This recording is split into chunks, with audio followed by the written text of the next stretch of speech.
ನಿತೀಶ್ ಕುಮಾರ್ ಆಪ್ತ ಮದನ್ ಸಾಹ್ನಿ ಸ್ಫೋಟಕ ಹೇಳಿಕೆ.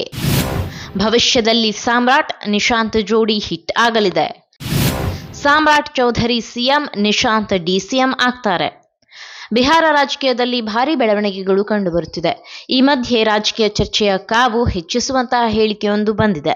ಮುಂದಿನ ದಿನಗಳಲ್ಲಿ ರಾಜ್ಯದ ಉಸ್ತುವಾರಿಯನ್ನ ಯಾರು ವಹಿಸಿಕೊಳ್ಳುತ್ತಾರೆ ಎಂಬ ಬಗ್ಗೆ ಚರ್ಚೆ ಹೆಚ್ಚಾಗಿದ್ದು, ನಿತೀಶ್ ಕುಮಾರ್ ಅವರ ಆಪ್ತ ಸಚಿವರು ಹೊಸ ಮುಖ್ಯಮಂತ್ರಿ ಹೆಸರಿನ ಬಗ್ಗೆ ಪ್ರಮುಖ ಸುಳಿವನ್ನು ನೀಡಿದ್ದಾರೆ.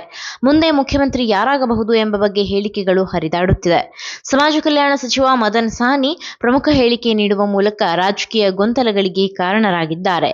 ಸಾಮ್ರಾಟ್ ಚೌಧರಿ ಮತ್ತು ನಿಶಾಂತ್ ಜೋಡಿ ಭವಿಷ್ಯದಲ್ಲಿ ಹಿಟ್ ಆಗಬಹುದೆಂದು ಹೇಳಿದ್ದು ಭಾರೀ ಸಂಚಲನ ಸೃಷ್ಟಿಸಿದೆ. ನಿತೀಶ್ ಕುಮಾರ್ ರಾಜ್ಯಸಭೆಗೆ ಹೋಗುತ್ತಿದ್ದಾರೆ. ಅವರು ತಮ್ಮ ಎಂಎಲ್ಸಿ ಹುದ್ದೆಗೂ ರಾಜೀನಾಮೆ ನೀಡಿದ್ದಾರೆ. ನನಗೆ ದೊರೆತ ಮಾಹಿತಿಯ ಪ್ರಕಾರ ನಿಶಾಂತ್ ಅವರನ್ನ ಉಪಮುಖ್ಯಮಂತ್ರಿಯಾಗಿ ನೇಮಿಸಬಹುದು. ಜೆಡಿಯು ಮತ್ತು ಬಿಜೆಪಿ ಎರಡೂ ಪಕ್ಷಗಳ ಒಪ್ಪಿಗೆಯೊಂದಿಗೆ ಈ ನಿರ್ಧಾರ ತೆಗೆದುಕೊಳ್ಳಬಹುದು ಎಂದಿದ್ದಾರೆ. ಆದರೆ ಅಂತಿಮ ನಿರ್ಧಾರ ಬಿಜೆಪಿಯ ಉನ್ನತ ನಾಯಕತ್ವದ ಮೇಲಿದೆ ಎಂದು ಸ್ಪಷ್ಟಪಡಿಸಿದ್ದಾರೆ. ಸಂಪುಟದ ಬಗ್ಗೆಯೂ ಮದನ್ ಸಾಹ್ನಿ ಮಹತ್ವದ ಸುಳಿವು ನೀಡಿದ್ದಾರೆ. ಹೊಸ ಸರ್ಕಾರದಲ್ಲಿ ಅನೇಕ ಹೊಸ ಮುಖಗಳಿಗೆ ಅವಕಾಶ ನೀಡಲಾಗುವುದು. ಜೆಡಿಯುನ 5 ರಿಂದ 6 ಹಿರಿಯ ನಾಯಕರು ಸೇರ್ಪಡೆಯಾಗುವ ಸಾಧ್ಯತೆ ಇದೆ. ಉಳಿದ ಸ್ಥಾನಗಳನ್ನ ಹೊಸ ಮುಖಗಳಿಂದ ತುಂಬಿಸಲಾಗುತ್ತೆ. ನಿಶಾಂತ್ ತಂಡದಲ್ಲಿ ಹೊಸ ಸದಸ್ಯರಿಗೆ ಅವಕಾಶ ನೀಡಬಹುದು. ಹೊಸ ಸರ್ಕಾರ ನಿತೀಶ್ ಕುಮಾರ್ ಅವರ ಮಾರ್ಗದರ್ಶನದಲ್ಲಿ ಕಾರ್ಯನಿರ್ವಹಿಸುತ್ತದೆ ಎಂದು ಮದನ್ ಸಾಹ್ನಿ ಹೇಳಿದ್ದಾರೆ.